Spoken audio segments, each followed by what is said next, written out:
Apakah mujizat itu masih ada pada masa ini, pada masa sekarang ini, ataukah mujizat itu hanya sampai pada kisah para rasul saja?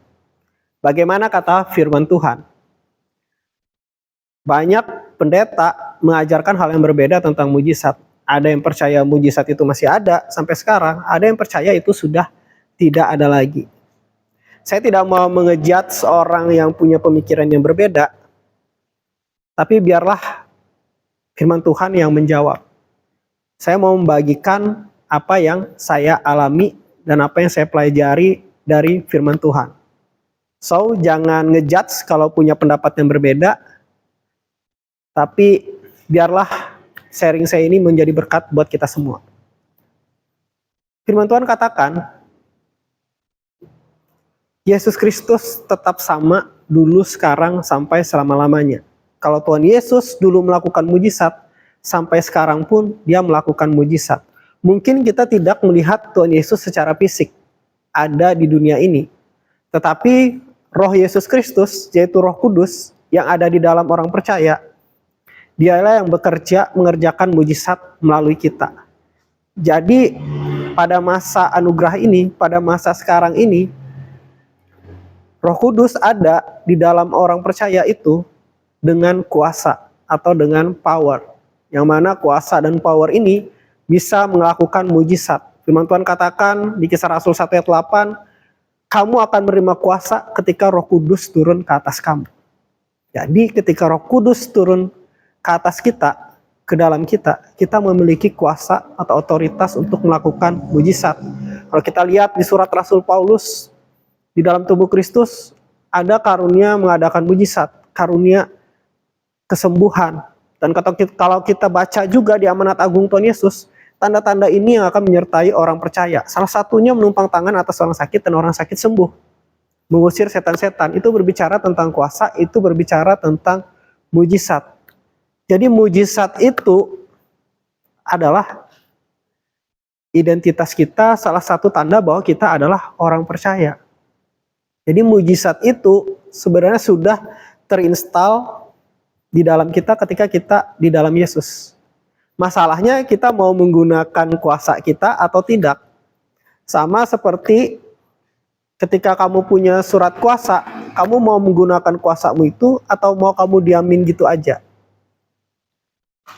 Nah, jadi mujizat itu masih ada sampai sekarang.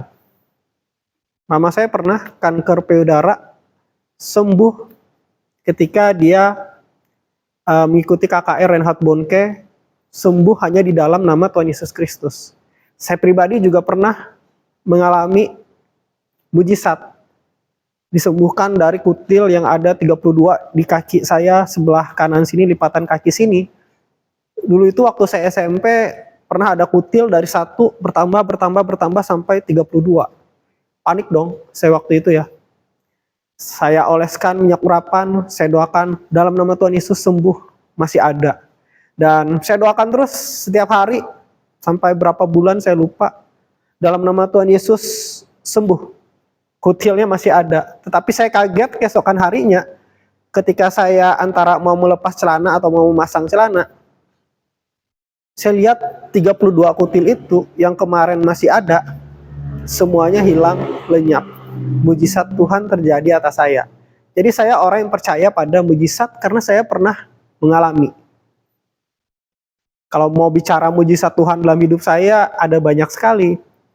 Tapi hari ini saya akan bagikan satu itu sebagai salah satu contoh. Jadi kenapa ada orang yang tidak percaya mujizat? Bisa jadi mereka sendiri belum pernah mengalami mujizat Tuhan. Kalau kamu belum pernah mengalami, jangan ngejudge orang yang sudah mengalami. Amen.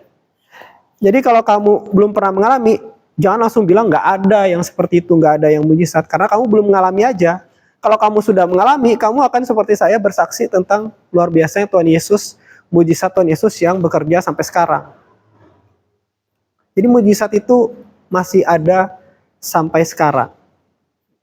Iblis aja sampai sekarang nggak pensiun, masa Tuhan pensiun? Tuhan itu masih bekerja sampai sekarang. Amin. So, terimalah mujizatmu. Firman Tuhan itu bukan cuma sekedar untuk knowledge ya, tapi biarlah kamu mengalami apa yang menjadi firman Tuhan itu.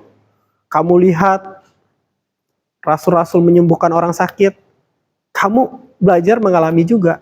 Kamu lihat orang-orang yang dipulihkan Tuhan mengalami mujizat. Perempuan yang sakit pendarahan 12 tahun disembuhkan karena dia punya iman kepada Tuhan Yesus.